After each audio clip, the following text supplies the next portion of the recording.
Once upon a time, there was a small village near a large forest. Most of the time, it was a peaceful village, but the villagers had stories about the existence of lobisom's in the forest.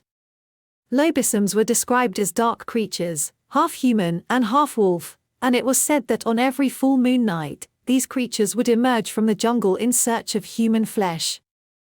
But how did such a creature come into existence? It's a simple tale, a curse on the seventh son of any family. The curse wouldn't fall on a daughter, but if a mother gave birth to 7 sons, the last one would surely turn into a lobisom. When Philip was born, his mother was afraid. She hoped for a daughter, not a 7th son.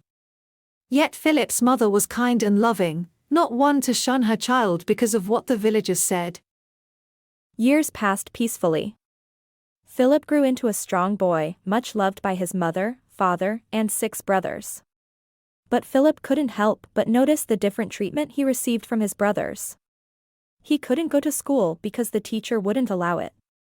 It wasn't appropriate because the young lad enjoyed learning new things and wanted to socialize intensely with other children.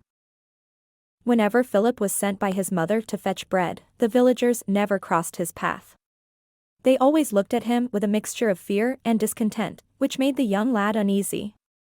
Other children didn't play with him, and when the full moon rose, he was never allowed in the garden. This last point was perhaps the worst, as Philip had a deep affection for the moon, especially when it was full. It was a time when the moon, particularly when it was full and round, spoke to Philip and awakened his spirit, compelling him to sing, dance, and run. Despite a peaceful life, happiness eluded him greatly. With each passing year, Philip found himself increasingly isolated. He had no friends and was never invited to play with other children. Sometimes, he'd hear their laughter and imagine the games they played and how much fun they had. Philip also noticed strange looks from his mother and brothers. "What's so wrong with me?" Philip often asked himself. "I'm not such a bad boy. I do my chores and almost never misbehave. Why do they treat me differently from other children?" As Philip neared his 15th birthday, he was more downcast than ever. His mother allowed him to wander far from the house, and she often appeared concerned in his company. If young children ever found him playing near their homes, they would throw stones at him. But when he turned to confront them, they'd run away screaming as though he were a monster.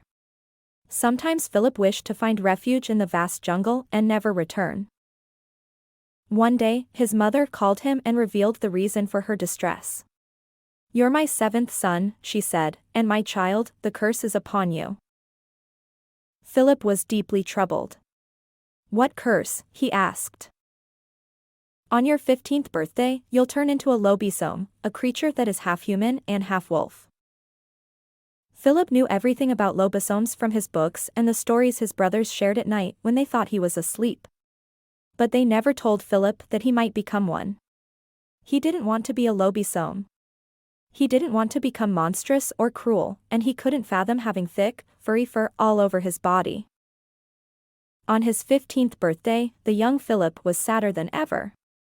He sat alone in his dark room, weeping silently. "I've always been alone," he thought. "I've always been treated differently, and now I'm doomed to become a lobisom. What should I do? All I wanted was to be treated like everyone else. All I wanted was to play in the jungle with friends and admire the beautiful moon at night." At that moment, Philip looked out of his bedroom window and saw the moon rising in the deep blue sky filled with stars. It was a large, beautiful full moon that filled his heart with joy. Then something very strange happened. Philip felt a stirring in his stomach and an itching sensation on his skin. He heard himself scream and turned to the moon, calling out to it like he never had before. His skin cracked, and he grew long, clawed nails on his hands and feet. His clothes tore apart, and he fell to the floor. When Philip looked in the mirror, he saw the image of a boy with thick, furry hair all over his body, being stared at by a boy with jungle-like red eyes shining in the dark. "I'm a lobisom," he explained. Philip felt the call of the moon and the jungle and knew it was time to turn away from his old life and embrace his destiny. The young boy with wolf-like features opened his bedroom window. Before leaping out into the night, he hesitated, taking one last look around his old bedroom, thinking of his mother, father, and 6 brothers. "I'll always remember you, my dear family," he thought. "But now, I must accept who I am and start a new life." He leaped out of his bedroom window into the jungle, screaming at the moon with all his might. Other lobisomes around him joined in, forming a fantastic chorus in celebration of the moon's honor in the night sky. Miles away, Philip's mother stood in her garden in her nightgown, listening to the distant sounds of howling lobisomes carried on the gentle breeze. The old woman smiled to herself, knowing that her 7th son had finally found a haven where he'd be accepted and would lead a long and happy life. The transformation tale of Philip reflects a beautiful and meaningful story that speaks to human destiny and personal growth. It's a powerful message that every person has the right to make their life better within themselves, and even though others may not always accept us, we should accept ourselves. Philip embraced his reality, began a new day, and found happiness through his struggles and the love of his friends. His journey led him to a world where he proudly accepted his reality, and through his struggles, he found positivity to impact his life positively. This story reminds us that there are always possibilities for us to recognize and act upon our inherent qualities and abilities. Instead of conforming to others' expectations, we should value our identity and accept ourselves.